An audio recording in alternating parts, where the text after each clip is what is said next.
Assalamualaikum warahmatullahi wabarakatuh. Saudara-saudariku yang dirahmati oleh Allah Subhanahu wa taala. Zina adalah perbuatan keji yang diharamkan dalam agama Islam. Zina termasuk salah satu perbuatan dosa besar yang tidak akan diampuni kecuali pelakunya melakukan taubatan nasuha. Di dalam Al-Quran surat Al-Isra ayat 32 yang artinya, dan janganlah kamu mendekati zina, sesungguhnya zina itu adalah suatu perbuatan yang keji dan jalan yang buruk. Kisah ini dibagikan oleh Syekh Asyibli. Suatu ketika Syekh Asyibli memasuki sebuah perkampungan. Di sana ia bertemu seorang pemuda yang usianya masih belia. Pemuda itu bertubuh kurus, rambutnya kusut, penuh debu, dan baju yang dipakainya pun kumal. Pertama kali Syekh Asyibli melihatnya, pemuda itu sedang membolak-balikan pipinya di tanah makam. Selanjutnya, pemuda itu memandang ke langit dan menundukkan pandangannya dengan sangat lama. Melihat pemandangan tersebut, Syekh Asyibli tertegun. Pemuda ini juga terlihat menangis sambil terus mengucap doa, zikir, dan memohon ampunan kepada Allah Subhanahu wa taala. Saking sungguh-sungguhnya, pemuda ini sama sekali tidak memperdulikan keadaan di sekitarnya. Syekh Asyibli kemudian mendekati pemuda itu, namun pemuda ini justru lari meninggalkannya. Syekh Asyibli memanggil pemuda ini, "Wahai kekasih Allah, wahai kekasih Allah, kasihanilah aku," teriaknya. "Allah," jawab pemuda itu.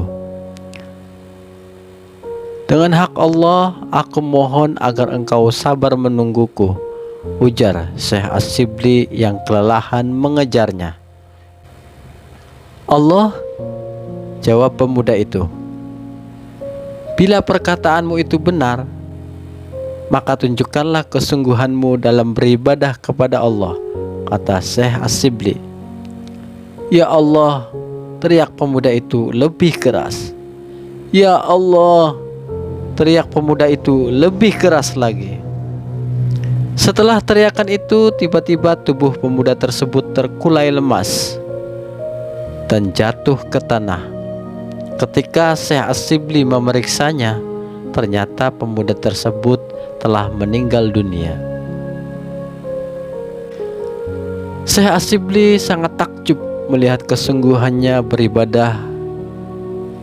Kemudian Syekh Asyibli mengucapkan, "Innalillahi wa inna ilaihi raji'un, la haula wa la quwata illa billahil aliyil azim."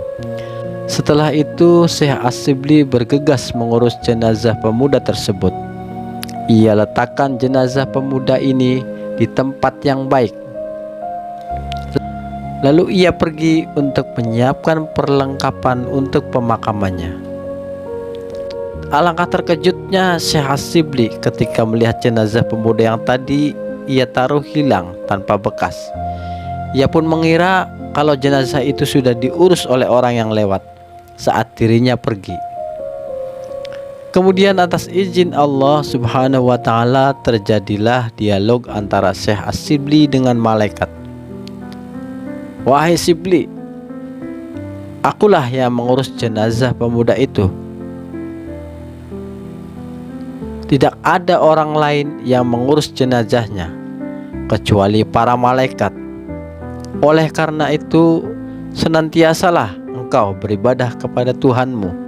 Pemuda ini tidak bisa mencapai derajat tertinggi seperti sekarang ini kecuali dengan bersedekah, ucap suara misterius dari malaikat tersebut. Pemuda ini mendapat hidayah sebelum bertobat kepada Allah Subhanahu wa taala. Hidayah ini berupa mimpi yang dikirimkan malaikat atas perintah Allah Subhanahu wa taala. Apa sedekah yang telah dilakukannya sehingga ia mencapai derajat tertinggi Tanya Syekh As-Sibli. "Wahai Sibli," kata malaikat, "sesungguhnya dahulu ia adalah pemuda yang durhaka, fasik, dan pezina. Dia sering bergonta-ganti pasangan. Lalu Allah menurunkan mimpi yang menakutkan kepadanya. Dalam mimpi tersebut, kemaluannya berubah menjadi ular yang berputar-putar hingga masuk ke mulutnya. Ular itu kemudian mengeluarkan api yang menyala-nyala hingga menghanguskan seluruh tubuh pemuda tersebut. Pemuda tersebut pun terbangun dengan ketakutan yang luar biasa. Ia sadar bahwa jalan hidupnya sesat, selalu mengumbar hawa nafsu. Kemudian ia bertobat kepada Allah dan menyesali perbuatan maksiatnya. Sisa hidupnya diisi dengan beribadah kepada Allah. Selama 12 tahun ia beribadah terus-menerus, memohon ampunan dan berdoa agar mati dalam keadaan husnul khotimah. Kemudian suara itu melanjutkan, sebelum meninggal dunia kemarin, ia bertemu dengan seorang pengemis yang minta makan.